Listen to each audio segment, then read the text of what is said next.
Do any of you remember ever Oasis? Chances are probably not. It's an action-adventure RPG and also partial town sim that was developed by Grezzo, the company most known for the Zelda remakes, which released on the 3DS in 2017.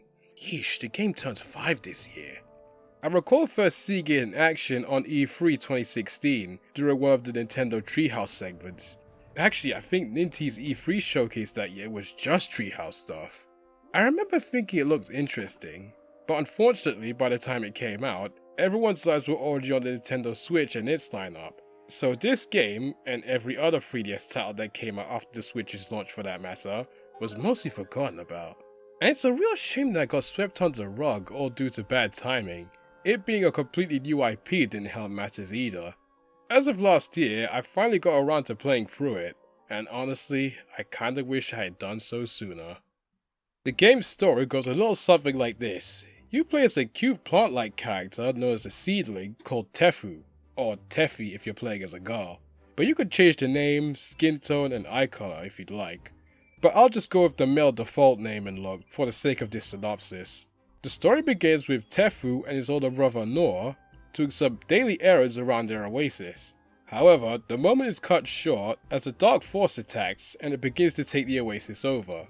To ensure his younger brother's safety, Noor turns Tefu into a seed and sends him very far away.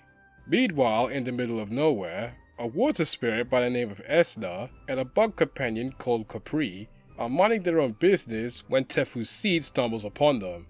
And with the help of Esna, she restores our protagonist back to seedling form.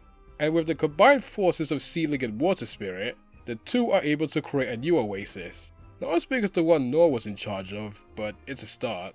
Through an explanation in the opening, it is detailed that the dark force that attacked us before is called the Chaos, very literal name, and it has been running amok trying to claim the entire region for itself, turning all the living creatures into feral monsters. According to Esna, these lands actually used to be more greenery than desert, but ever since the Chaos showed up and started destroying everything, Oasis included, things have taken a turn for the worst. The one Tefu and Esna made currently being the last spring standing. Now it's up to our hero to build up their oasis, enlist the aid of additional seedlings and other races that inhabit the desert region, collect Lumite to fight against the forces of chaos, and find out what happened to his currently missing brother. That's the basic gist of it. The story does get a tad more deep with a couple of interesting turns as you make progress, but I'll leave that for you all to find out for yourselves. It's a rather basic plot on the surface, but I think it's the interactions with all the different characters that really make it enjoyable.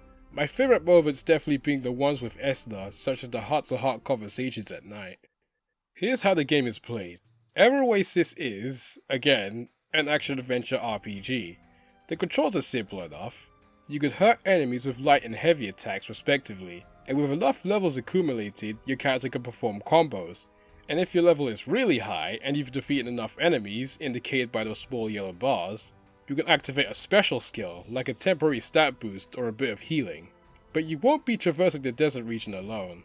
You can bring 2 other people that are residents of your oasis to make a party of 3, and switch between them. The other characters not selected will be controlled with the AI.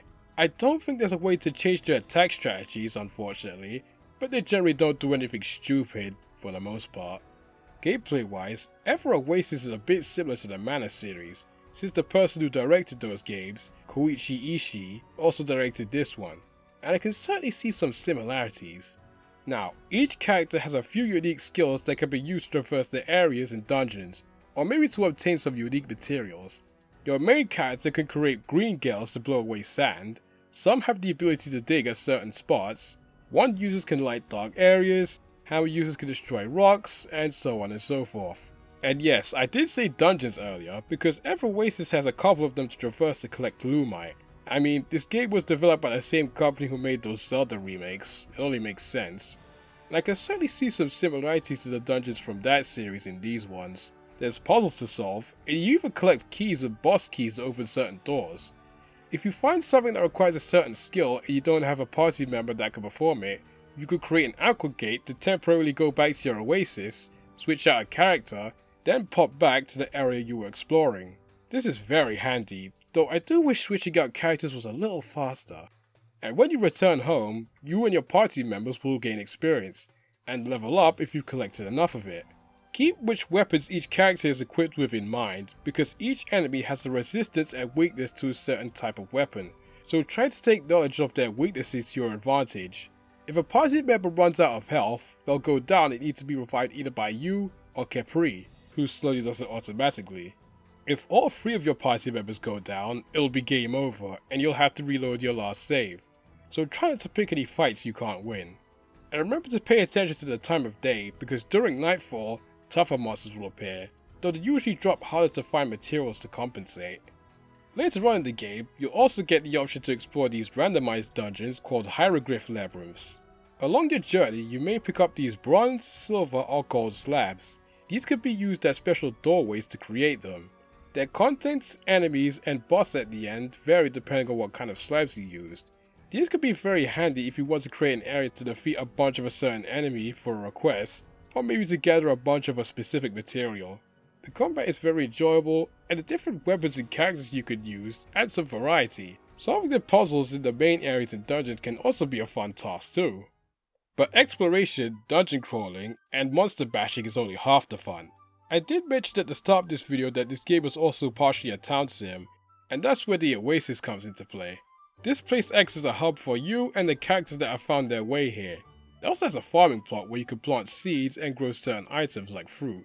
By talking to this seedling near the entrance called Shakuro, you can choose which residents will accompany you and also your equipment. You can also change the gear of other seedlings, but you can't do this for other species members though. You could also assign tasks for your residents, such as tending your garden, or sending out a group of 3 to make an exploration team, to find new materials, or to level themselves up a bit. When a new day begins, you may acquire some visitors, and by talking to your residents, you may hear rumors about characters that can become visitors if you meet certain conditions or visit specific locations. Visitors can become residents if you complete their requests, which are usually something simple like gifting them certain materials, though later on you may come across visitors with multiple requests. Just keep in mind you can only accept one at a time. Seedling residents, with your help, can also set up shops. These are called bloom booths. With materials provided by you, they can set up stock and provide services for these physically bird-like fellas called newts. The bloom booths can also earn you a resource called dudems, which can be used for a variety of things, such as helping other seedlings make more bloom booths, watering crops, using them with other materials to make new items and gear, or as a currency for buying things from merchants. Residents with bloom booths may also have special requests for you once their shops meet certain conditions. Fulfilling them will allow their booths to rank up and to be more resourceful. There's also ones that, when finished, allow you to wear that resident's outfit. Thanks? Keeping the booth stocked and your residents happy is also essential for increasing your rainbow protection gauge, which gives you and your teammates extra health the more full it is. You can also hold festivals by collecting stamps from the booth owners, which gives you a ton of dudems after hosting them. And when you have enough residents, you can speak to Esna and your Oasis can level up and grow larger, allowing more space to plant crops and bloom booths. I should also mention there may be a few times where your Oasis may get taken over by chaos plants, and you'll need to remove them all to make sure it's running at tip-top condition. Managing the Oasis is really fun, and can be pretty addicting at times. My crummy footage doesn't exactly do the visuals justice, but this is a gorgeous looking game for the 3DS, with vibrant environments and colourful characters. It being a late release for the system most definitely helped. I would comment on the 3D, but, you know, astigmatism. I really like the designs for all the different species, especially the seedlings. They're all very cute. For some reason, I really like the look of one seedling in particular, Maria, especially those spooky slacks she's wearing. I also really like the design of the water spirit, Esther. She's adorable, but also has a godlike guardian vibe to her. And I don't know why, but Esther kinda reminds me of Palutena from the Kid Icarus series. The uprising version of her specifically. I think it's because she's always making contact with you, and kinda has that all-powerful but not so serious vibe going on. The soundtrack composed by Sebastian Schwartz is very nice, atmospheric when it needs to be, plus catchy and upbeat when you're in an intense battle. I'd recommend giving it a listen. One annoying thing about the music though is that a battle theme plays whenever you get into combat, and I really wish they did something similar to Kings of Hyrule where the game switches between the combat and peaceful version of the current area's track, depending on when you're in combat or not. But that's sadly not the case here. So I hope you like listening to the first few seconds of each track in the Overworld, because you'll be hearing it a lot. Thankfully there's multiple battle themes so it doesn't get that grating, but it's almost as bad as the Werehog if I'm being honest. Overall, I was genuinely surprised by how much I loved playing through Ever Oasis. The combat is varied and fun, the areas are puzzling and joyful to navigate, recruiting new residents and building up your Oasis is surprisingly addictive, the visual style is eye-catching plus super adorable, and the soundtrack is very nice too, even if those battle themes get a bit on the repetitious side. It's not perfect, but I very much enjoyed my time with Ever Oasis. The game has a bit of a slow start, with a bunch of tutorials and you needing to unlock everything in the first few hours. Once things get going, they really get going, and that's when the fun truly begins. I wish games in my backlog would pleasantly shock me this often. Which is funny, because according to Grezzo founder Koichi Ishii, the company's name was taken from the Italian term Diamante Grezzo, which essentially means diamond in the rough, and I think that phrase encapsulates Ever Oasis' status perfectly. It's a little poetic now that I think about it. Do I ever see this IP ever making a comeback? Well, if the interest is there, then maybe, possibly with a sequel or an enhanced port, but who knows whether or not that'll happen. Now, I would say you should try to get this game before it starts to get super expensive, but unfortunately I think that's already starting to happen. And I was going to tell you to try the demo if you're on the fence about it, but the 3DS eShop is dead, so that's a no-go. It's moments like these that make this hobby a real pain in the backside sometimes. Look, if you have a 3DS and think this title looks interesting to you, jump on that, you won't regret it. Tell them Angelo sent ya, because it honestly makes me sad to see cool and unique games like this go unappreciated.